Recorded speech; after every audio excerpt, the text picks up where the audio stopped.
we can all take away something and learn and implement in our daily lives. Thank you for considering my request. Prediction. Thank you so much, Aro. That was a wonderful prayer. And that is the perfect note to get us started. Now, Adri Raj will lead us into our shlokas. So we're going to be doing our chat as usual. And I think today we're on a new chapter as well. We're going to be on chapter 10. Let me pull that up.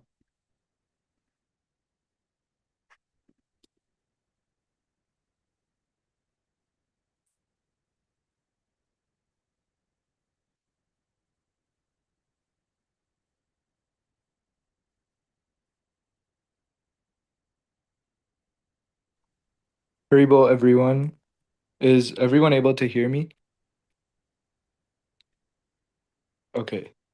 So we'll be starting with Bhagavad Gita chapter 10. I'll recite the Sanskrit and then we can come back to the translations after. And everyone, I'd request everyone and encourage everyone to also recite behind muted mics. Shri Bhagavan Uvacha Bhuya eva mahabaho Shrinu me paramam vachah Yatte ham manaya Vakshyami hitakamyaya Name vidu suragana Prabhavam na maharshaya Aham adirhi devanam Maharshinam cha sarvashah Yo mam ajam anadim cha vetti loka maheshwaram asammudha samartyeshu sarva papai pramuchyate buddhirjnanam asammoha kshama satyam dhama shamah sukham dukkham bhavo bhavo bhayam cha bhayameva cha ahimsa samata tushtis tapodhanam yasho yashah bhavanti bhava bhutanam matta eva pritagvidah maharshaya saptapurve chatvaro manavastata madbhava manasa jata yesham loka ima prajah etam vibhutim yogam cha mama yo vetti tattvatah so vikalpena yogena yujyate natra samshayah aham sarvasya prabhavo matta sarvam pravartate iti matva bhajante mam bhuda bhava samanvitah Machchitta madgada prana bodhayanta parasparam katayantashtramam nityam tushyanti charamanti cha tesham satatayuktanam bhajatam priti purvakam tadami buddhiyogam tam yena mamupayanti te तेषामेवाणुकम्पार्थम् अहम् अज्ञानजं तमः नाशयाम्यात्मभावस्तो ज्ञानदीपेन भास्वता अर्जुन उवाच परं ब्रह्म परं धाम पवित्रं परमं भवान् पुरुषं शाश्वतं दिव्यम् आदिदेवम् अजं विभुम् आहुस्त्वां ऋषयः सर्वे देवर्षिर्नारदस्तथा असितो देवलो व्यास स्वयं चैव ब्रवीसि मे सर्वमेतदृतं मन्ये यन्मां वदसि केशव न हि ते भगवान् व्यक्तिं विदुर्देवा न दानवा स्वयम् एवात्मनात्मानं वेत्तत्वं पुरुषोत्तम भूतभावनभूतेश देवदेव जगत्पते वक्तुमर्हस्य शेषेण दिव्यः ह्यात्मा विभूतयः याभिर्विभूतिभिर्लोकान् इमां स्त्वं व्याप्य तिष्ठसि कथं विद्यामहं योगिंस् त्वां सदा परिचिन्तयन् केषु केषु च भावेषु चिन्त्योऽसि भगवन्मया विस्तरेणात्मनो योगं विभूतिं च जनार्दन भूय कथय तृप्तिर्हि शृण्वतो नास्ति मे मृतम् श्रीभगवानुवाच हन्त ते कथयिष्यामि दिव्या ह्यात्मा विभूतयः प्राधान्यता कुरु श्रेष्ठ नास्त्यन्तो विस्तरस्य मे अहम् आत्मा गुडाकेश सर्वभूताशयस्थितः अहम् आदिश्च मध्यं च भूतानामन्त एव च आदित्यानामहं विष्णुर्ज्योतिषां रविरंशुमान् मरीचिर्मरुतामस्मि नक्षत्राणामहं शशी वेदानां सामवेदोऽस्मि देवानामस्मि वासवः इन्द्रियाणां मनश्चास्मि भूतानामस्मि चेतना रुद्राणां शङ्करश्चास्मि वित्तेषो यक्षरक्षसां वसूनां पावकश्चास्मि मेरुशिखरिणामहम् पुरोधासां च मुख्यं मां विद्धि पार्थ बृहस्पतिं सेनानीनामहं स्कन्द सरसामस्मि सागरः महर्षीणां भृगुरहं गिरामस्म्येकमक्षरं यज्ञानां जपयज्ञोऽस्मि स्थानवारणं हिमालयः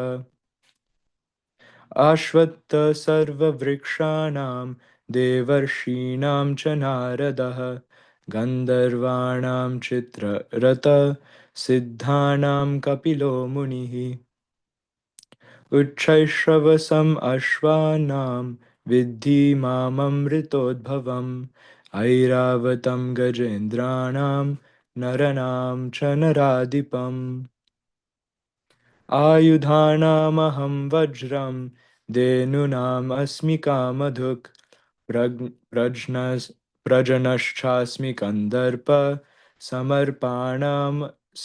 सर्पाणामस्मि वासुकिः अनन्तश्चास्मि नागानां वरुणो यादसामहं पितॄणामर्यमा चास्मि यमः संयमतामहम् प्रह्लादश्चास्मि दैत्यानां कालकलयतामहं मृगाणां च मृगेन्द्रोऽहं वैनतेयश्च पक्षिणाम् पवनपवतामस्मि रामशास्त्रभृतामहं झाषाणां मकरश्चास्मि स्रोतसामस्मि जानवी सर्गाणामादिरन्तश्च मध्यं चैवाहमर्जुन अध्यात्मविद्याविद्यानां वादप्रवदतामहम् अक्षराणामकारोऽस्मि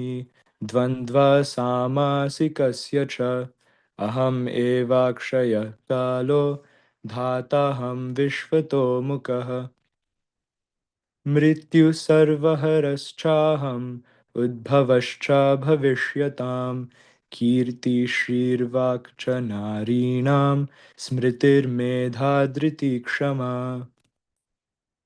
बृहत्साम तथा साम्नां Gayatri छन्दसामहं मासानां मार्गशीर्षोऽहं ऋतूनां कुसुमाकरः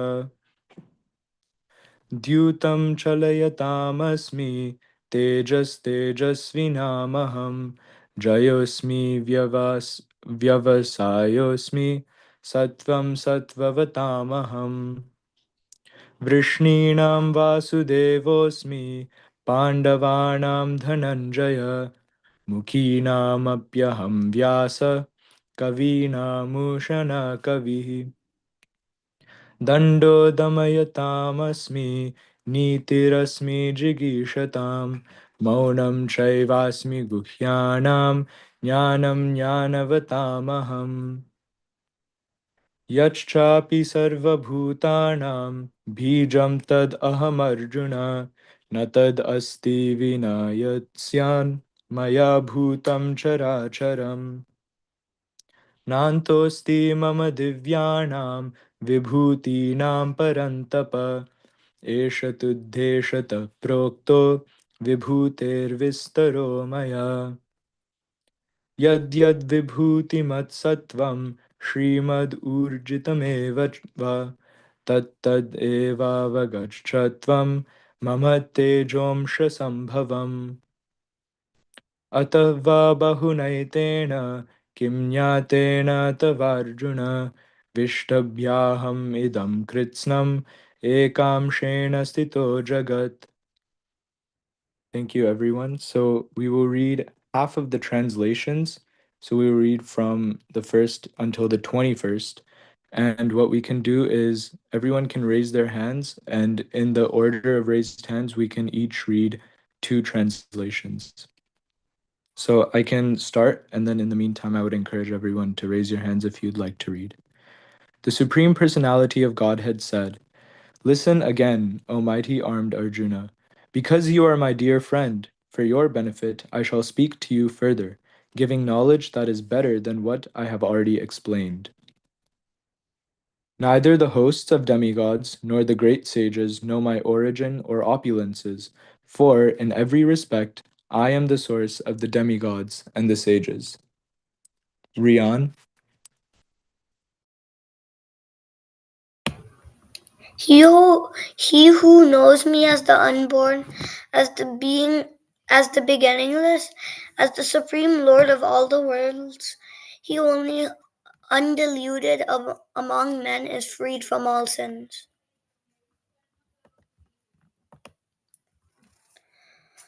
Intelligence, knowledge, freedom from doubt and delusion, forgiveness, truthfulness, control of the senses, control of the mind, happiness and distress, birth, death, fear, fearlessness, nonviolence, equanimity, satisfaction, austerity, charity, fame, and infamy. All these various qualities of living beings are created by me alone. Thank you. Brudge. The 7 great sages, and before them the 4 other great sages, and the Manus, progenitors of mankind, come from me, born from my mind, and all the living beings populating the various planets descend from them. One who is factually convinced of this opulence and mystic power of mine engages in unalloyed devotional service. Of this there is no doubt. Thank you. Sina. I am the source of all spiritual and material worlds. Everything emanates from me. The wise who perfectly know this engage in my devotional service and worship me with all their hearts. The thoughts of my pure devotees dwell in me. Their lives are fully devoted to my service, and they derive great satisfaction and bliss from always enlightening one another and conversing about me. Thank you. Sanvi. To those who are constantly devoted to serving me with love, I give the understanding by which they can come to me.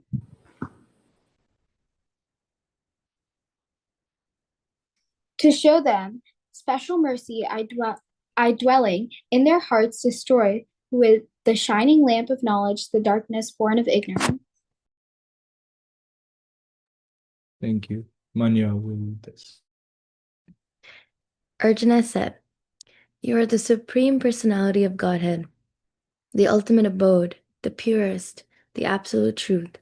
You are the eternal, transcendental, original person, the unborn, the greatest. All the great sages such as Narada, Asita, Devala, and Vyasa confirm this truth about you, and now you yourself are declaring it to me. O Krishna, I totally accept as truth all that you have told me. Neither the demigods nor the demons, O Lord, can understand your personality." Maithili. Indeed, you alone know yourself by your own internal potency. O Supreme Person, Origin of all, Lord of all beings, God of gods, Lord of the universe. Please tell me in detail of your divine opulences by which you pervade all these worlds. Navya. O Krishna, O Supreme Mystic, how shall I constantly think of you, and how shall I know you? In what various forms are you to be remembered, O Supreme Personality of Godhead? O Janardana, again please describe in detail the mystic power of your opulences. I am never satisfied in hearing of you, for the more I hear, the more I want to taste and observe your words. Nitai. The Supreme Personality of Godhead said, "Yes, I will tell you of my splendorous manifestations, but only of those which are prominent, O Arjuna, for my opulence is limitless. I am the Super Soul, O Arjuna, seated in the hearts of all living entities. I am the beginning, the middle, and the end of all beings." Thank you. Haridas, you can read our last one. Of the Adityas, I am Vishnu. Of lights, I am the radiant sun. Of the Marus, I am Marichi, and among the stars, I am the moon. Thank you, and thank you, everyone. If you didn't get a chance to read, then we may have more chances in the future, so please be ready at any time. And now I'll pass it back to Brother Bhavana for the next part of the program. Hare Krishna. Thank you, Adiraj, for leading Chad. I think we just have Maraj just join the call. So we'll hand it over to you. We just finished our Chad Maraj reading chapter 10 now, the new chapter. We just read the first half of the translations. Well, I like what Adiraj said. It's we have plenty more chance to read because we have so many books. So one thing we have an opportunity for is studying. Not everyone gets that because they don't have any books. How did it feel to start your Chad? Was this the second day? Everyone was doing 10th chapter? Arav, second day, first day. Feels like progress, right?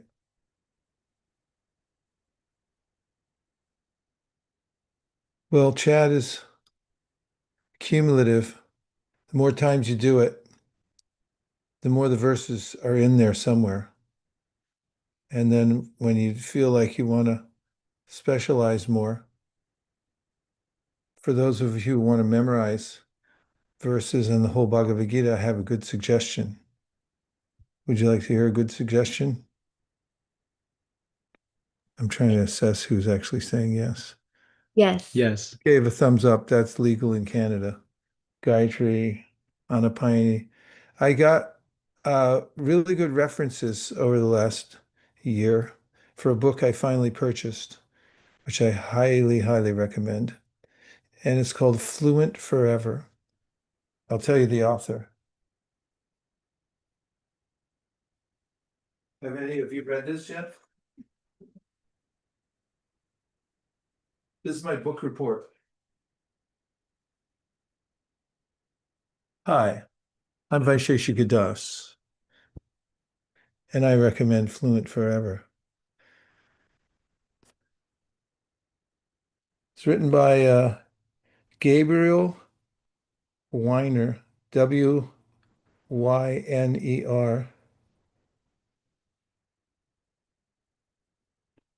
Became highly recommended.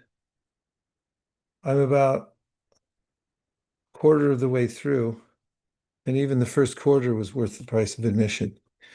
In it, he talks about the ways, much of it is about learning a new language, but the core of it really is how memory works and how to best memorize things.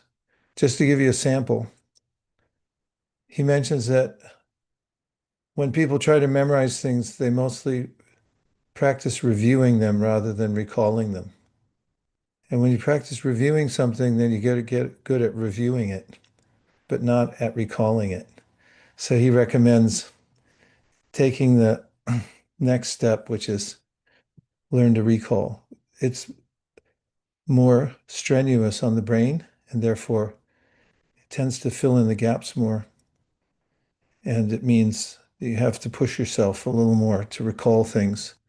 And when you find the gaps in it and then you fill them in, you'll remember much more. Another thing he taught me in this book was how to memorize. This may or may not be relevant now, but it does give an indication of the detail of thought he has. That there's some languages that have a lot of consonants in them. If you've ever run into a language that is full of consonants, he teaches this technique called back chaining. And instead of trying to memorize the word or even learn how to pronounce it, by going forwards, you start with the last syllable and you learn that, and then you go to the next one going backwards and you learn that plus the last one. And then you keep going backwards. And then when you get to the beginning, and he explains why that phenomena is true, that it's easier to remember once you go backwards. First of all, you have a strong ending, is one of the reasons I remember. It's because you've said the ending so many times, you know how to finish. But there's another added psychological effect for memorization. I'm just giving these as samples. It's a book that's full of pertinent information, empirically studied and applied by him. He speaks like 6 languages.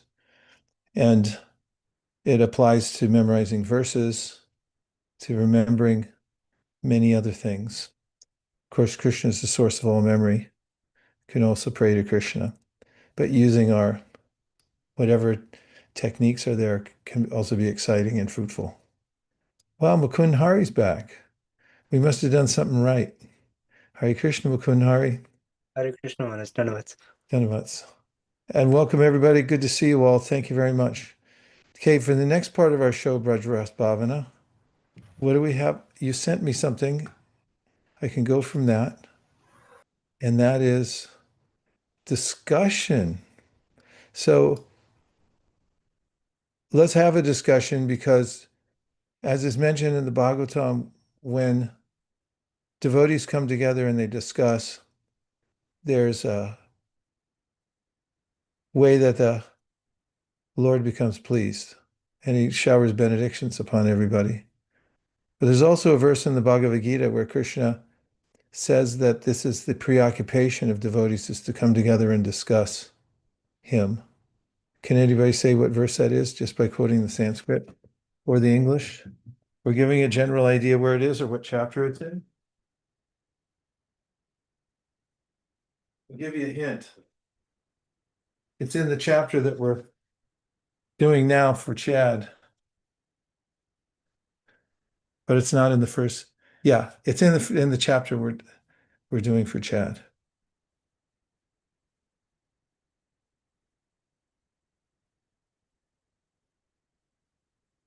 Five seconds.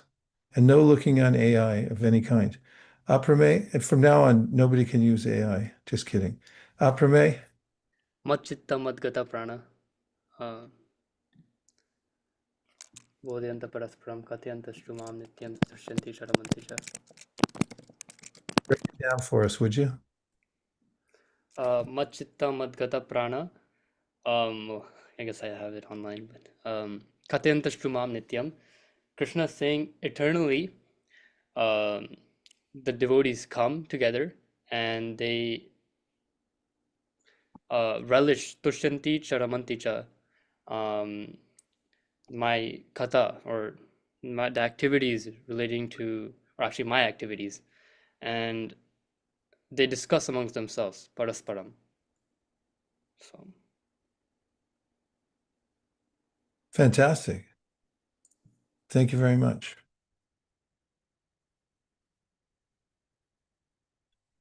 Rajaras Bhavana, we're free to discuss, right? Yes, Maharaj. That's a rare opportunity to be all in the same room at the same time and be free to discuss. So let's have a discussion. Somebody bring up a relevant and important, or it can just be relevant or important, relevant and important topic that you think would be universally beneficial for everybody on this call. The mention of which topic could be beneficial to everybody on the call. That's the challenge on the floor now. You have 10 seconds before I start calling on people.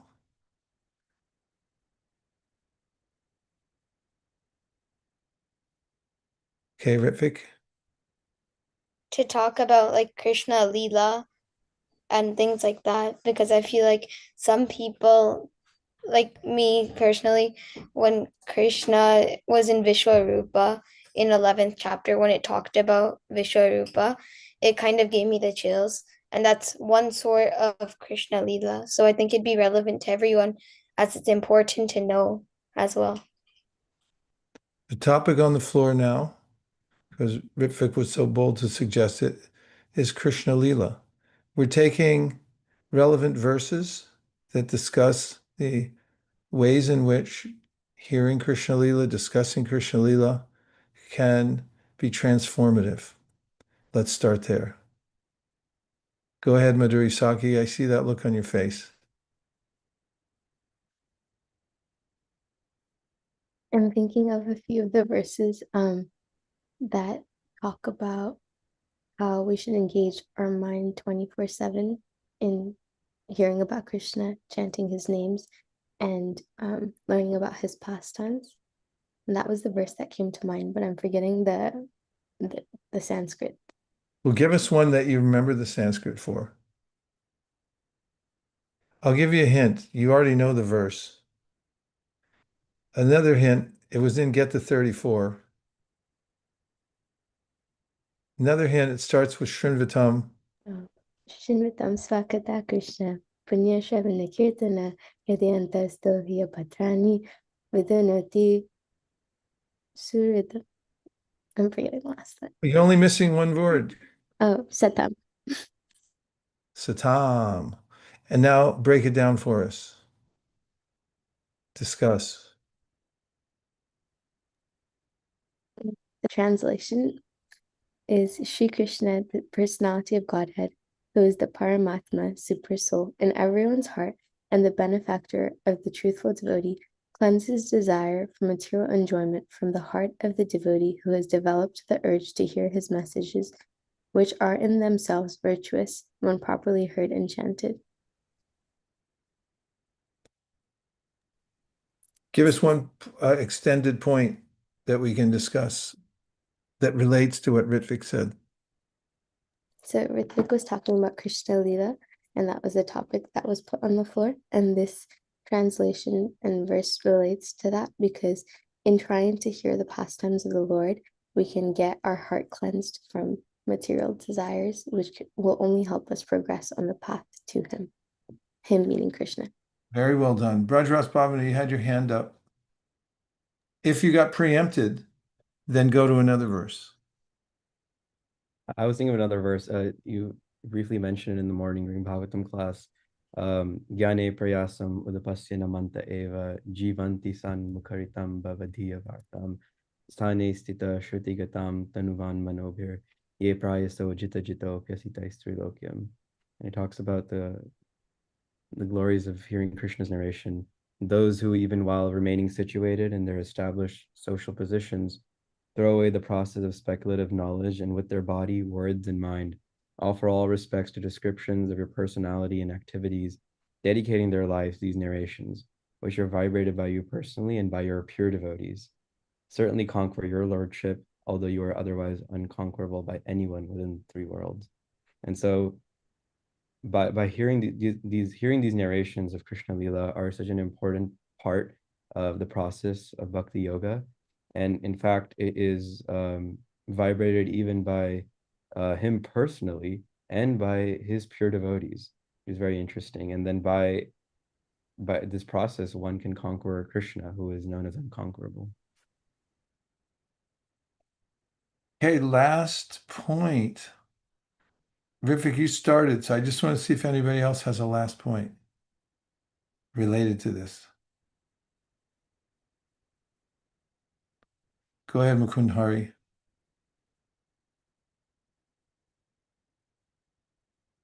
Sorry, my mic. Yeah, no, put on the spot there. I was just thinking how Krishna is known as Leela Purushottam.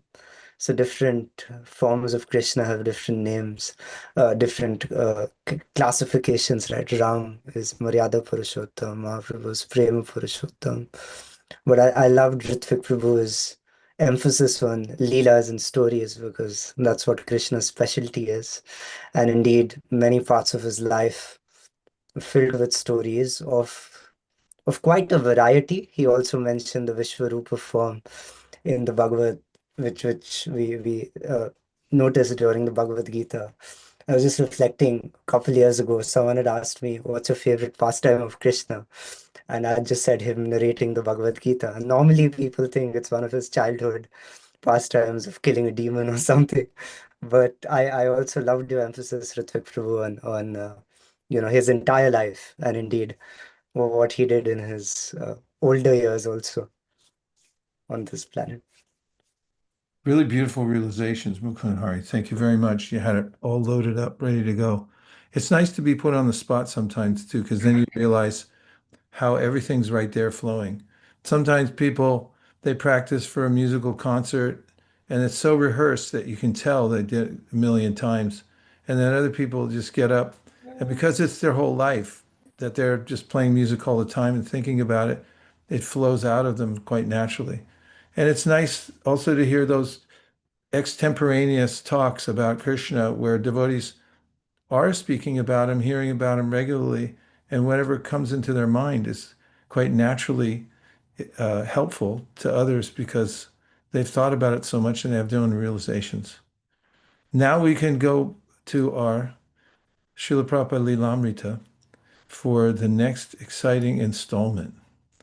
And we can, what are we doing? 3 paragraphs, right? I volunteer to start. Om Jnana-timirandasya Jnananjana Shalakaya Chakshurunmritamnena Tasmai Shri Gurave Namaha. The binding was reddish, the color of an earthen brick, and was inlaid with gold lettering. Bhaktivedanta Swami had designed the dust jacket himself, and he had commissioned a young Bengali artist named Salit to execute it. It was a wraparound picture of the entire spiritual and material manifestations. Dominating the front cover was a pink lotus, and within its whorl were Radha and Krishna and their pastimes in Vrindavan, along with Lord Chaitanya chanting and dancing with his associates. From Krishna's lotus planet emanated yellow rays of light, and in that effulgence were many spiritual planets appearing like so many suns. Sitting within each planet was a different 4-armed form of Narayan, each with his name lettered beneath the planet Trivikrama, Keshav, Purushottam, and so on. Within an oval at the bottom of the front cover, Mahavishnu was exhaling the material universes. On the inside cover was Bhaktivedanta Swami's explanation of the cover illustration. When the printing and binding were complete, there were 1,100 copies. Bhaktivedanta Swami would receive 100 copies, and the printer would keep the balance. From the sale of the 100 copies, Bhaktivedanta Swami would continue to pay off his debt to the printer and binder. Then he would receive another supply of books. This would continue until he had finished paying his debt. His plan was to then publish a second volume from the profits of the first and a third volume from the profits of the second. Kantvedi went to pick up the first 100 copies. He hired a man who put the books in large baskets, placed them on his hand truck, and then hauled them through the streets to the Chippiwada temple, where Bhaktivedanta Swami stacked them in his room on a bench. Geez, we don't have enough volunteers today. Just kidding. Go right ahead. No mistakes, though. You can't make any mistakes. Bhaktivedanta Swami went out alone to sell his books and present them to important people. Dr. Radhakrishnan, who gave him a personal audience, agreed to read the book and write his opinion. Hanuman Prasad Poddar was the first to write a favorable review.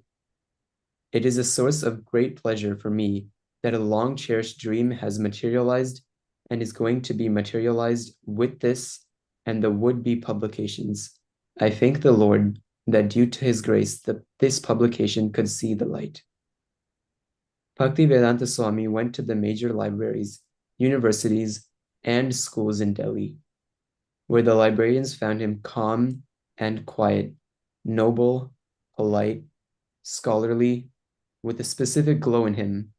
Traveling on foot, he visited school administration offices throughout Delhi and placed copies in more than 40 schools in the Delhi area. The Ministry of Education, which had previously denied him assistance, placed an order for 50 copies for the selected university and institutional libraries throughout India.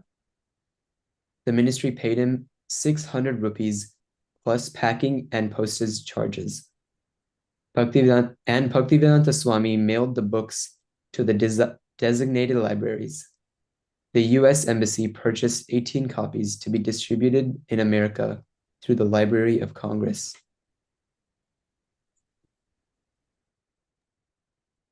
The institutional sales were brisk, but then sales slowed.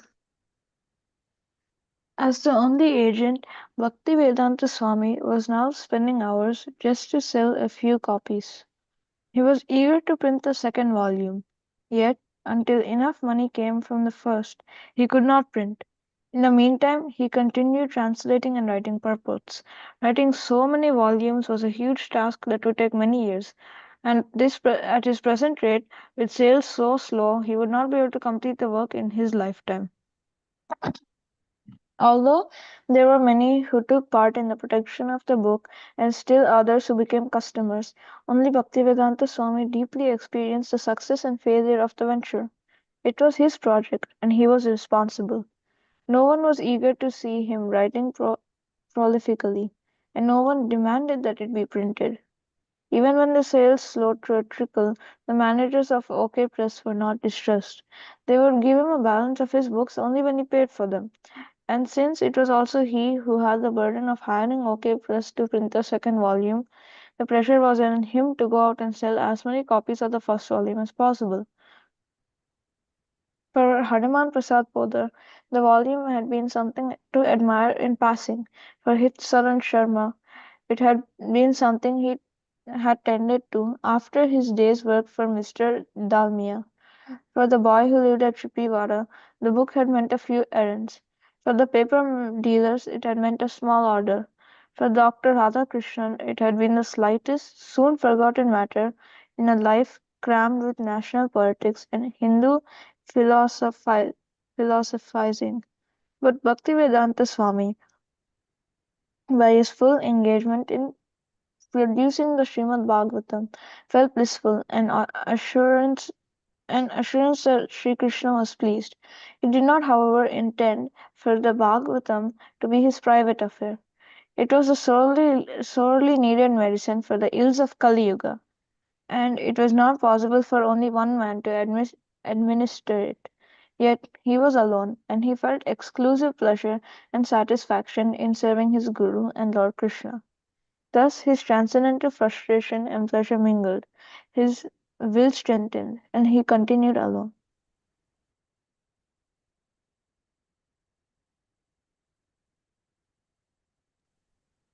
His spiritual masters, the previous spiritual masters, and the Vedic scriptures all assured him that he was right. If a person got a copy of the Bhagavatam and read even one page, he might decide to take part in Lord Chaitanya's movement. If a person seriously read the book, he would be convinced about spiritual life. The more this book could be distributed, the more the people would could understand Krishna consciousness. And if they understood Krishna consciousness, they would become liberated from all problems. Book selling was real preaching. Bhakti Siddhanta Saraswati had wanted it. Even at the neglect of constructing temples or making flowers, who could preach as well as Srimad Bhagavatam? Certainly, whoever spent 16 rupees for a book would also take the time to at least look at it. In the months that followed, Bhakti Vedanta Swami had received more favorable reviews. The prestigious Adyar Library Bulletin gave a full review, noting the editor's vast and deep study of the subject, and concluding further volumes of this publication are eagerly awaited. His scholarly godbrothers also wrote their appreciations. Swami Bon Maharaj, rector of the Institute of Oriental Philosophy in Vrindavan, wrote. Should I stop there or should I continue?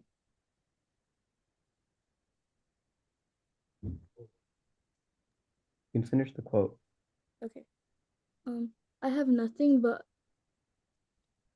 admiration for your bold and practical venture.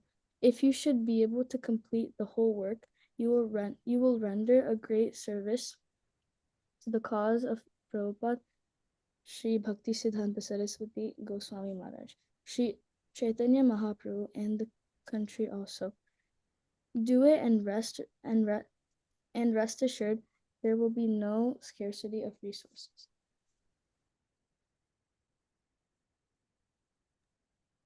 Bhakti Saranga Maharaj wrote a full review in his Rajana Doshim. We expect that the particular English version of Srimad Bhagavatam will be widely read and thereby spiritual poverty of people in general may be removed forever. At a time when we need it very greatly. Srimad Bhakti Vedanta Swami had given us the right thing. We recommend this publication for everyone's serious study. Sri Vishwanath Das, governor of Uttar Pradesh, commended the volume to all thoughtful people. An economic review praised the author for attempting a tremendous task. At a time when not only the people of India but those of the West need the chastening quality of love and truth in the corrupting atmosphere of hate and hypocrisy, a work like this will have uplifting and corrective influence.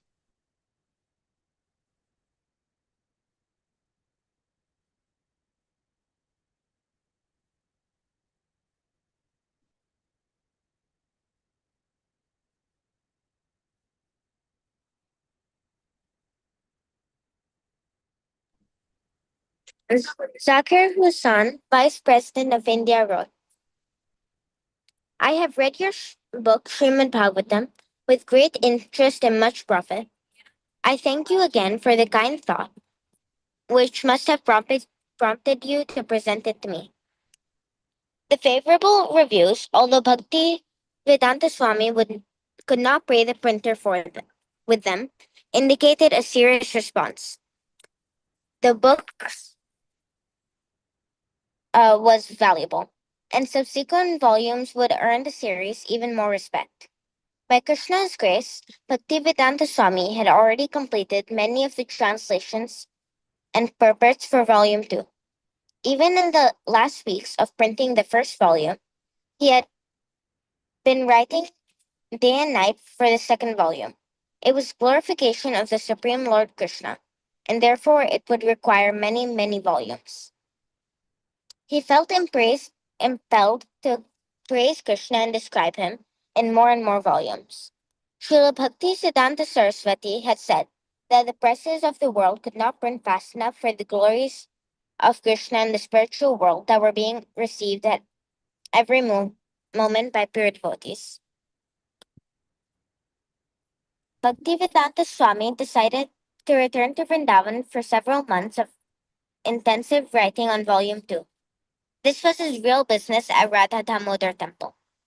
Vrindavan was the best place for writing transcendental literature that had already been demonstrated by the Vaishnavacharyas of the past. Living in simple ease, he took little rest and food.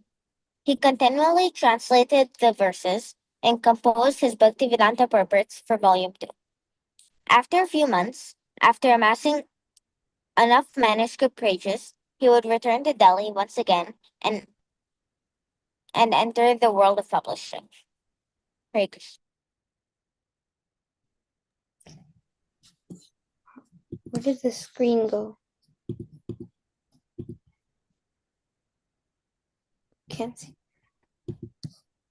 Actually, we came to the end of the time. Oh, So next time we read, you'll be at the top. All those who didn't get to read, special benediction that Krishna will come into your dreams and give you a reason to remember him. Now we have a special presentation from the Srimad Bhagavatam about lessons given to the Avaduta Brahmana. And if you go to the very first slide, we have spiritual intelligence from 24 gurus. And Krishna, in teaching to Uddhava, gives a very interesting way to learn about him, about devotional service, through the eyes of the Avaduta Brahmana. Once upon a time, King Yadu was riding with his retinue through a junglous area, otherwise known as uncivilized area, unpopulated, uncultivated.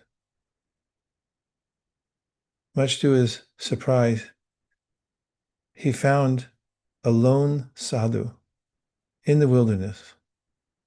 And naturally, as many of you may have experienced, if you're traveling in a wilderness area and you see another person, it's customary to say hello.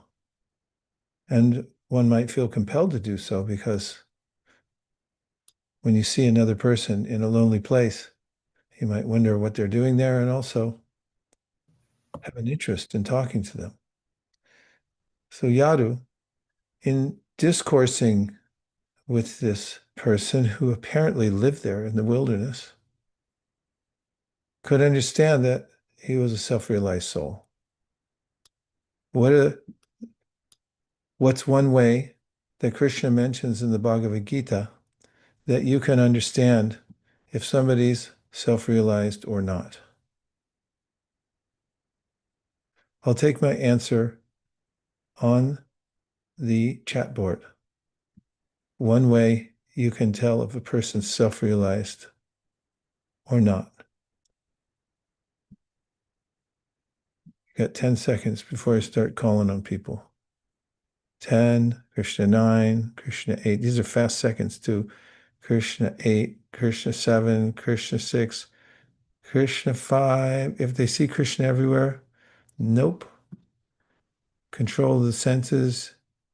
Yeah, but what's the very specific way you can tell if they're peaceful and detached and if they're controlled their senses? Something very tangible. Krishna 4, Krishna 3, Krishna 2, Krishna 1. They're all okay answers, good answers even, but the answer is by how they speak. Because as Prabhupada mentions in his purport to the first verse in which Krishna describes what a self-realized person's characteristics are, he says, a fool is not discovered until he speaks. And if you hear somebody speak, then you can understand what the level of their consciousness is. So, self-realized person speaks. According to another commentary, which I'll now quote from Evamvrita Swapriya Nama Kirtya Jatana Rago Juta Chuta Uchar Asatyato Rautiti Rauti Gayati and Madhavan Nrititi Lokabaya. In this verse, we hear a description of a person who takes a vow to chant Hare Krishna everywhere and anywhere, and whose heart then becomes melted and attracted to a particular form of Krishna. Such person then becomes like a mad person, doesn't care for outsiders. Now there's a relevant instruction, because if you're going to talk about how somebody's self-realized or not, you have to have verifiable evidence. Somebody put the word verify up in the chat box with the etymology. If I say to you, oh, you should have been here a half an hour ago, I was just dancing with Krishna, prove that I wasn't, what will you say? I mean, what can you say? This person's a little unhinged, maybe, but you can't prove that I wasn't. But there are verifiable ways, which comes from early 14th century verifin, prove to be true, confirmed by reality. And one of the verifiable ways is how a person speaks. Is their speech related to the absolute truth? And is it merciful? And the other aspect that's verifiable in the life of a person, whether you can tell, how you can tell if they're advanced or not, is their steadiness. Because you either show up or you don't, right? And those who are feeling some ecstasy in their heart, they show up for all their spiritual duties. In fact, they don't even consider them duties because they're so inspired to do them. So King Yadu could understand that this person is a self-realized soul by hearing what that person, the avaduta, means somebody who's not attached to anything in this world, was speaking. And in this chapter, in this section, Krishna is teaching Uddhava about spiritual intelligence. And I'm going to tell you something that might be life-changing in a positive way. So if you don't want that to happen, cover your ears and turn off your sound. And that is, he says that one's own intelligence can become a shiksha guru. If you refine your intelligence, then your own intelligence, which is actually directly coming from the Supersoul, can become your shiksha guru. So in this section, Krishna talks about spiritual intelligence, and he gives these examples from the Avaduta Brahman. Now, here's how the story unfolds. Yadu, being amazed that there was somebody even surviving in the wild like this, but to speak of a self-realized personality, said, how did you become enlightened? And the Brahmana answered, well, I have all my gurus here. How many gurus did he have? Pop quiz. Yes, Rian. 24. Okay, you get 50 points. Congratulations. Save them. You can use them for rewards at our gift shop later.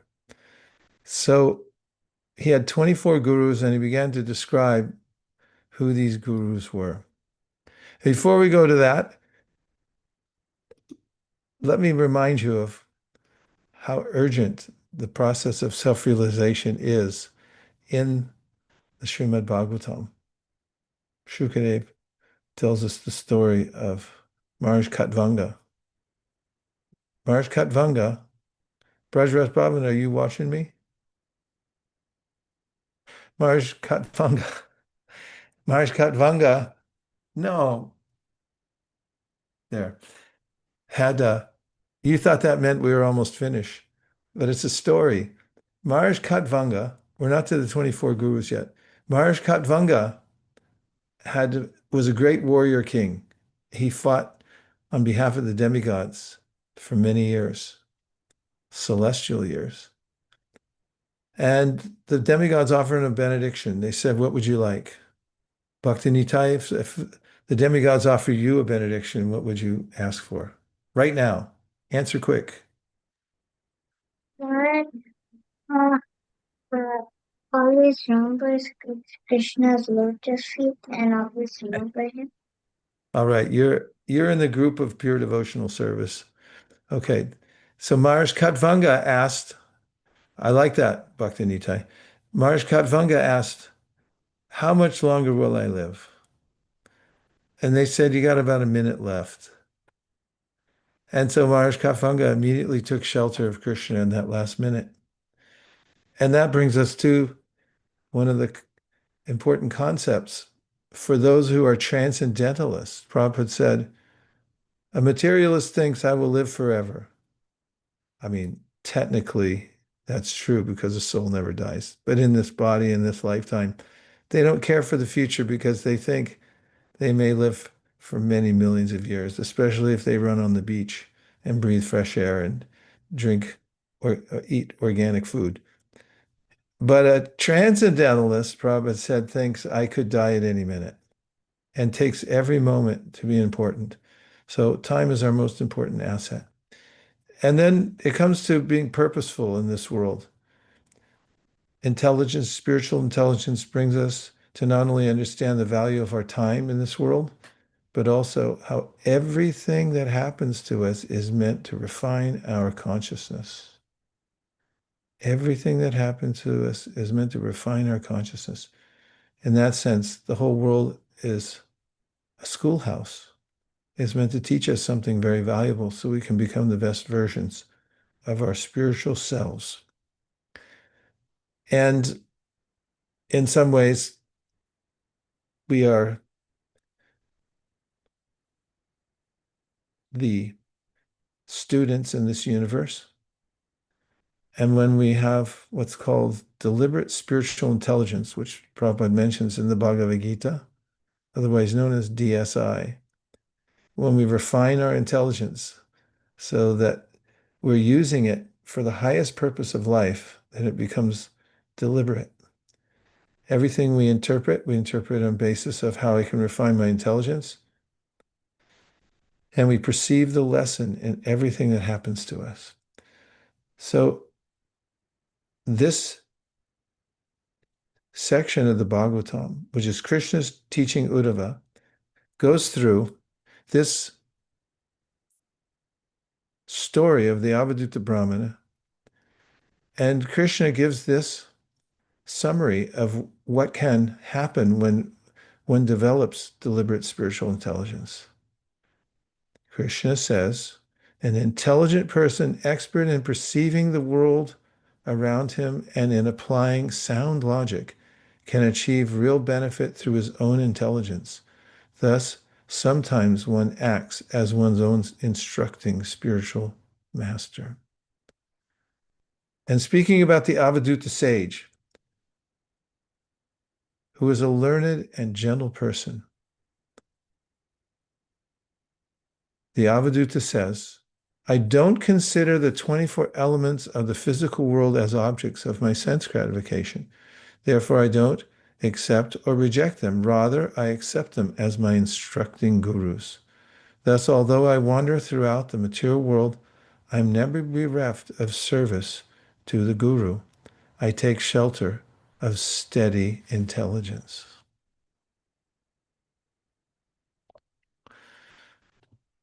Everyone considers certain things within the material world to be most dear to him or her, and because of attachment to such things, one eventually becomes miserable.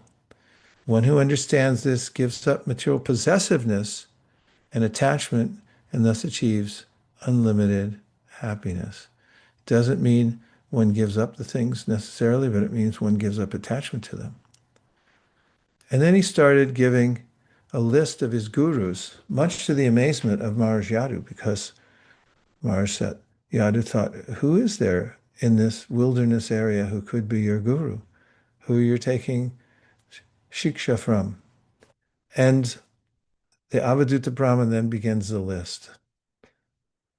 The list includes the elements: earth, water, fire, air, ether, astral bodies, the sun, moon, ocean, flies and insects, the moth, the honeybee, spider, wasp. Who would like to have a spider as a Shiksha guru? Does anybody here secretly have a Shiksha guru who's a spider? I do. I'll tell you about him later. Honeybee, better for you, Arya? She was quite demonstrative about not wanting a spider. Or a wasp. How about a wasp? Be your Shiksha guru. Then there's birds, the pigeon and the hawk. Then there's animals you can learn from as your gurus: python, elephants, deer, fish, snake, and human beings: the honey thief, Pingala, child, young girl, arrow maker, and the human body itself. After all, we live in a human body. So what if that became a teacher to us to show us the absolute truth? So going through some of the teachings of the Avadhuta Brahman, when he pointed out to Maharaj Yadu that his Shiksha gurus were there with him right then, he talked about the earth itself. And he mentioned that the earth shows the art of tolerance. And does anybody remember in the Bhagavad Gita any place Krishna advocates that we learn to be tolerant? This is for 50 points. You got to keep up with Rian. He already got 50. He can use it at gift shops around the world. Where in the Bhagavad Gita, Rifik, does Krishna, and no using AI anybody, can talk about, where Krishna talks about tolerance? Rifik, do you I have, yeah, go I ahead. think 2.14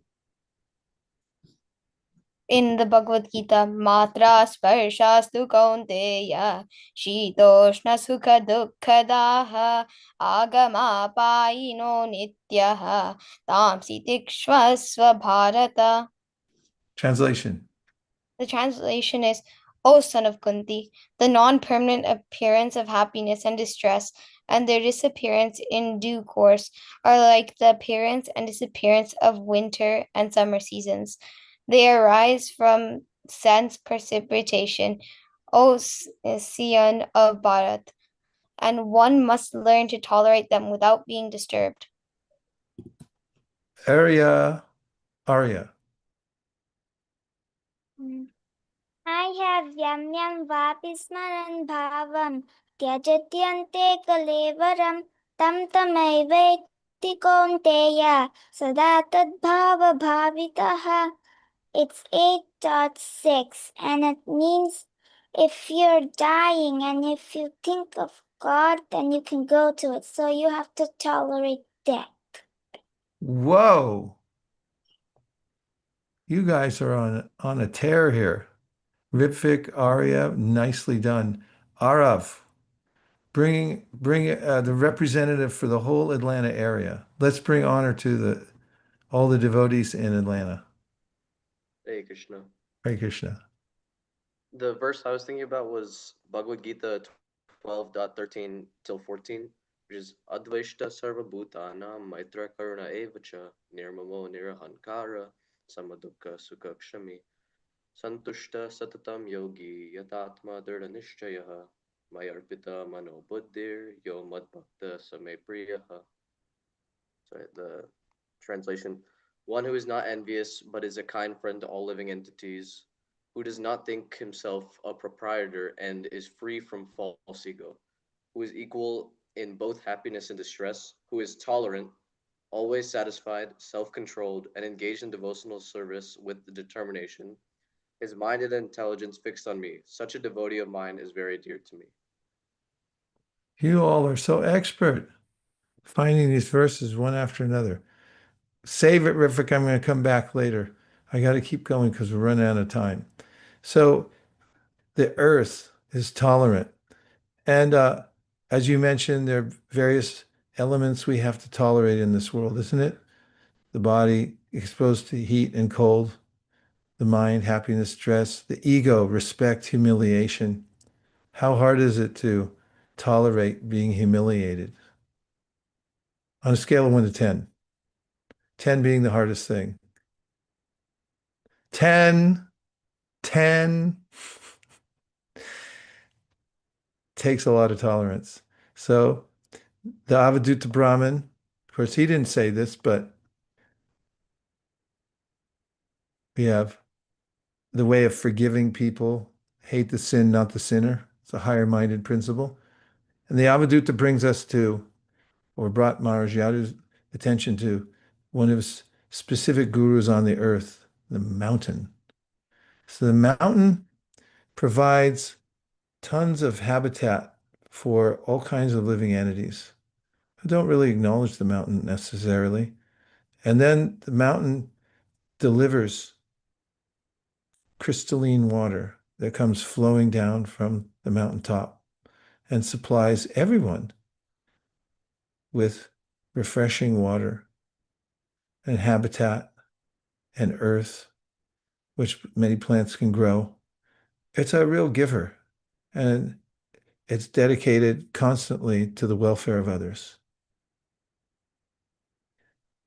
And so one of the implications of the mountain and its dedication to others is how a transcendentalist, said the Avadhuta, dedicates his or her life to doing good for others. And now for 100 points, 100 whole points, good at ISKCON gift shops anywhere in the world. What is the verse from Srimad Bhagavatam in which Krishna says one should dedicate one's life to doing good for others? I'll give you 5 seconds. And I'll give you a hint, though. It's in your batch from the 10th canto. Yeah, you better find it.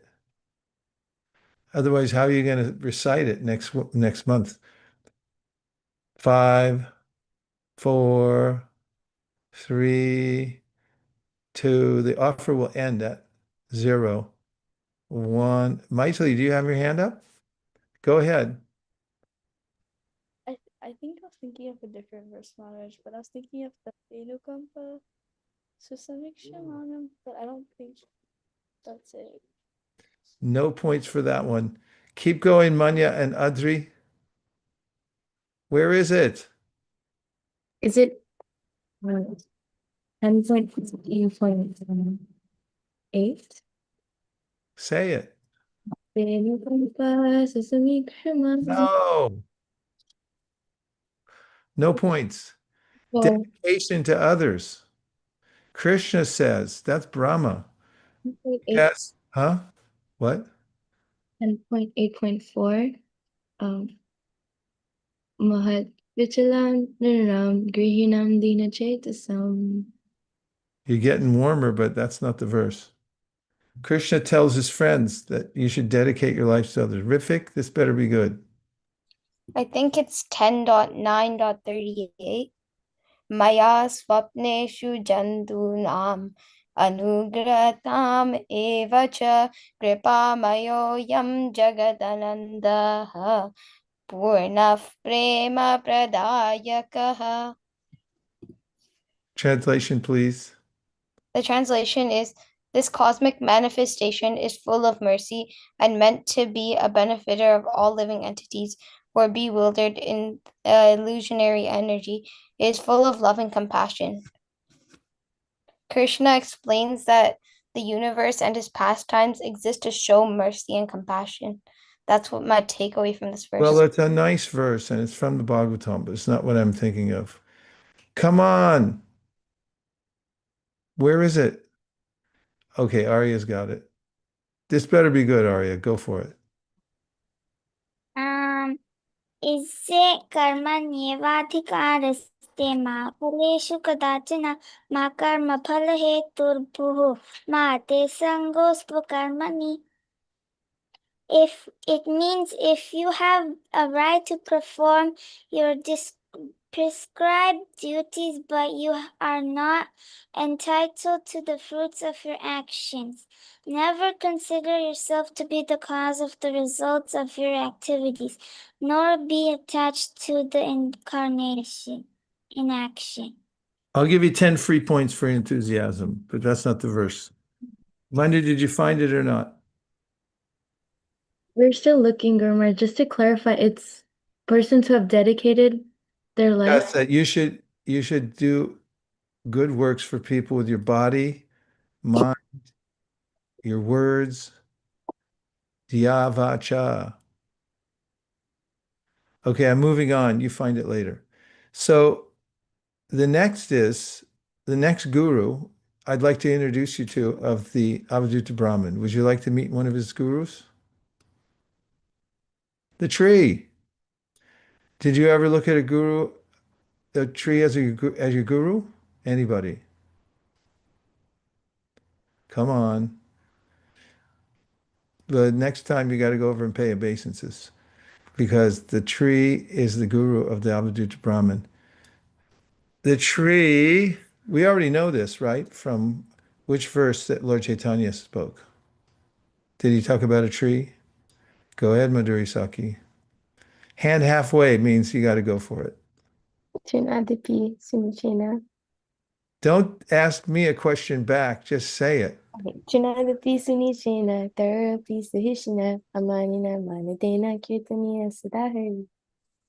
Okay, what's the tree part? The tree part is one should be more tolerant than a tree. Very good. Okay, did you find it, Manya? Yes. Go for it. Say it. 14.3. Jnane No. That's not it. So the tree, it provides shade. It provides what else as a servant? Yes, Arya? Fruit. Fruit, yeah. Anything else? Shelter. What else? Arav? Did we say air? Hey, that's a good one. Nobody said there, but Giridhari said wood, and that's true too. Okay, now you got it, Brajaras Bhavana. Say the verse, because you found it. एतावज्जन्म साफल्यं देहिनाम् इह देहिषु प्राणेरर्थैर्धिया वाचा श्रेय आचरणं सदा. It is the duty of every living being to perform welfare activities for the benefit of others with his life, wealth, intelligence, and words. Doesn't that fit perfectly? Krishna said that. Dedication, art of dedication. So the tree, he said he learned how to do selfless service for others. Even if somebody cuts the tree down, then it says, okay, use my wood now. It goes on. And then he talks about the air.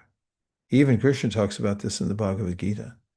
See, air doesn't mix with anything. If you did a scientific experiment, a highly placed physics class, let's say at what's the best school in the world? UC Santa Cruz. You're at UC Santa Cruz and you do an experiment in the laboratory. You bring some mud from outside and then you inject air into it. And then what would your scientific study show based on this idea of detachment and how the air teaches us some lesson about how to be in the world? Go ahead, Anapayani Bhakti, even though it's from your rival school. So the question was, what does the air teach us? You go to your Mhm. laboratory in the best school in America, which is UC Santa Cruz. Then Mhm. you go and nobody's going to argue with me on that. Then you go and you get some mud, you bring in a big pot of mud, and then as your physics experiment, you inject air into it. And what findings could you make to say how it relates to this teaching of the Avadhuta Brahman about detachment? So the air never changes. Its quality remains intact and doesn't get polluted by the mud or any substance around it Why not? because it's detached. And it never mixes. Mixes with It never actually mixes with it. So there's a way that, I mean, the soul's in the material nature, but we actually never mix with it. We're always separate. Proof from the Shastra, Asango Hyayam Purushaha. The Vedas say, little jiva, you never mix with this world. You don't even belong here. Why don't you move along? So the avadhuta, just by observing the air and seeing how it goes everywhere, but it doesn't technically mix with anything at all. So similarly, we as souls, I mean, practically, let's talk practically, shall we? Have you ever felt some sense of anxiety from being in the world? Anybody at any level?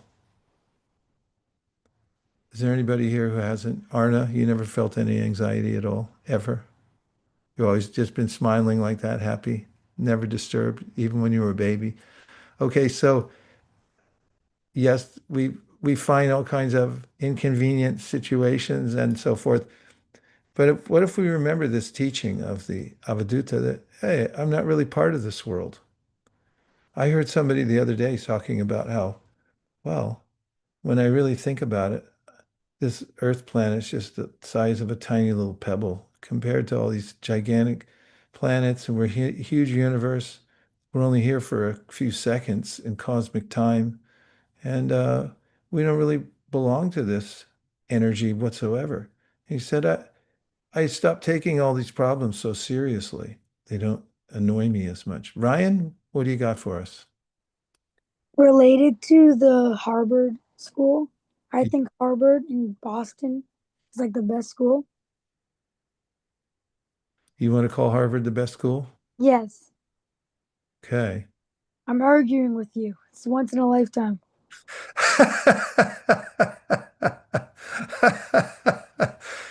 Ryan, you are a riot. Okay, let's do a few more lessons. Spiritualists are not attached to anything not related to Krishna. True or false?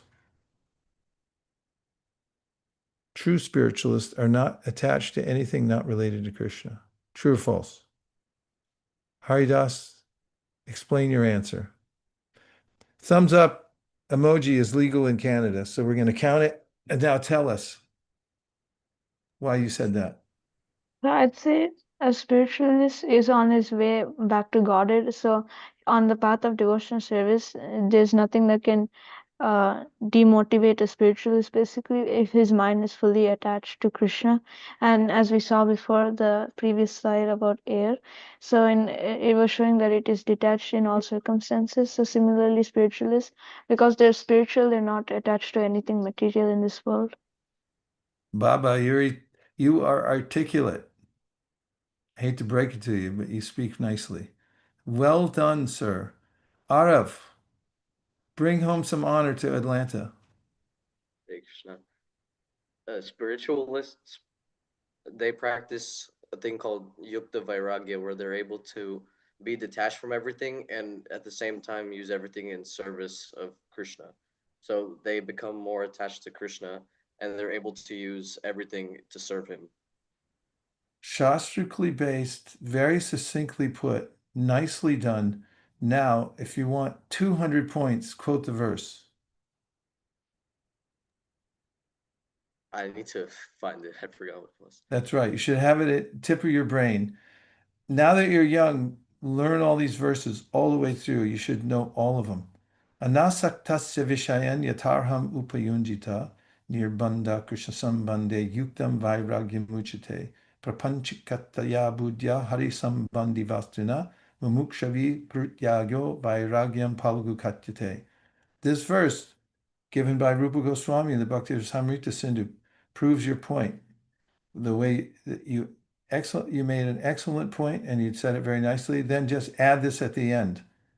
Find it, memorize it. It says that whatever there is in the world can be used for Krishna's service. And when you see everything and you use everything in Krishna's service, that's true renunciation. If you give up things that can be used in Krishna's service out of a sense of false renunciation, that's called Falgu Vairagya, based on the Falgu River in Gaya, where it looks dry, but when you put your hand in the soil, you find the river runs underground. So in a similar way, people who renounce the world still have attachments deep within their hearts. But those who use everything in Krishna's service are perfectly situated in renunciation. Nicely done. And we have time for one more. Wind. It carries things, but it's not attached, same as air. I lied. I'm going to do a few more because I want to get to one that's one of my favorites. The sky also teaches the art of detachment. Now, water, the Avadhuta Brahmin said about water that it's just like, now the language I'm using here is spiritualist because I was showing this at a corporate level. So I didn't say devotees or sadhus or something like that. But if you go to the next slide, it says spiritualists purify others through their association. So what do you do when you get contaminated? You touch water, right? Say yes. Then, just as water is transparent, so are pure devotees. Transparency means just like glasses, they show you what's on the other side. They're also, their lives are transparent. And thirdly, water makes a pleasing sound. And similarly, the transcendentalist makes a pleasing sound. So it's amazing that the Avadhuta Brahmin saw water and he thought of a pure devotee. He thought, when you come in touch with a pure devotee, you get purified. When you sit and listen to a pure devotee, you hear a pleasant sound. And he said the pure devotee also is transparent, illuminates Krishna in your life, or shows you Krishna through the lens of his or her teachings about Krishna. And now, because we've come to the end of our time, we made it through 3/4 of the first part of the 24 gurus. And now we'll take a lightning round of reflections. It means a quick reflection in 2 sentences or less of anything you're taking away from today's Youth Jam. 3, 2, 1, go.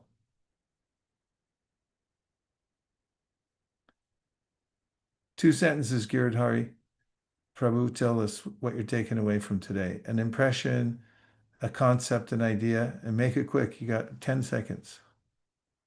I just joined like I guess like 10 minutes ago. I feel like how like everyone spoke like very nicely, I guess. And yeah, that's all. That's much I have to say since I like that yeah. as a nice reflection. I felt the same way. Go ahead, Haridas. Hey Mr. Krishna Maharaj. Go for it. So I was thinking how like it's kind of a nice point how water is also pure and at the same thing like spiritualists are also pure and they speak pleasingly and they're always speaking about Krishna and similarly the water also flows and the sound is pleasing. So I was going to take away that point of I what we like should it. learn from spiritualists and water. Fantastic. Thank you very much. Manya Adri. What we took away was that there's no fun in complaining, but we can look around and learn from anything around us because everything connects to Krishna. That's right. Don't complain, chant. Rifik. I really like the point of dirt and air. What what I also took away something from that When it was more like a non-materialistic person and a materialistic person, I thought of it being a devotee completely indulged in Krishna versus a devotee not completely indulged. So the devotee who is completely indulged would probably be the air who's unfazed, and the one who's not completely indulged would probably be something like water, who would just sink down into the soil. I see. Extending the metaphors, are you? Yeah. Very good, Rifik. Okay, Arav and then Arya, and then we're out. You two get the final word, which is a big deal. Hare Krishna. In the Prabhupada Lilamrit, Prabhupada was printing his books, and they said that he had all the resources he needed to go back to God in himself, but he wanted Srimad Bhagavatam to go to the world so everybody else could be cured of the illness. I like how you picked that out. That's really nice, Arav. Arya, it's down to you. You shouldn't be attached to anyone except for Krishna. Yeah, anyone but Krishna or anyone related to Krishna, especially, because those who are related to Krishna, as we were talking about this morning, devotees, they're especially purifying to be attached to such great personalities. Well, thank you very much, everybody. Sorry I joined late. I was in another program on the dark side of the moon and I had to make it home. And I finally did. And I'm glad I did. It was a rousing session today, don't you think? A lot of fun. It moved from one thing to the next. And we got our Chad done. We read properly Lamrita. We recalled verses. We heard about a few of the 24 gurus. There's many more to come. And I thank the organizers of this program, headed by, as far as I know, Brajarath Bhavana and Anapayani Bhakti, are rolling this out, making sure it's going. So many of you, actually. Tunga Vidya, I know that when other things are happening, and many of you, I'm sorry I started a list that I can't finish, but all of you who are engaged in keeping this transcendental vibration going, it's having a huge impact on the world, because wherever Krishna Katha is spoken, Vasudeva Katha Prashna, Purusham Strin Punatihi, Vaktaram Prachakam Shrotrims, Tatpada Salilamyata. Just like the Ganges, it comes down and it purifies the three worlds. So the same way, anywhere where somebody's speaking Krishna Katha, it purifies three people. One is the speaker, the second is the listener, and the third is everybody else in between.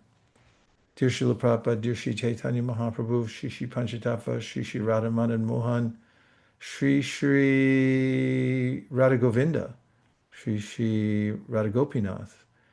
If you so desire, please bless everybody who joined Youth Jam today, everyone who almost joined, everyone who forgot to join, and everyone who will join in the future, that they always hear and chant Krishna's glories and remain happy by taking a little prasadam and having some service to do and a place to lie down at night.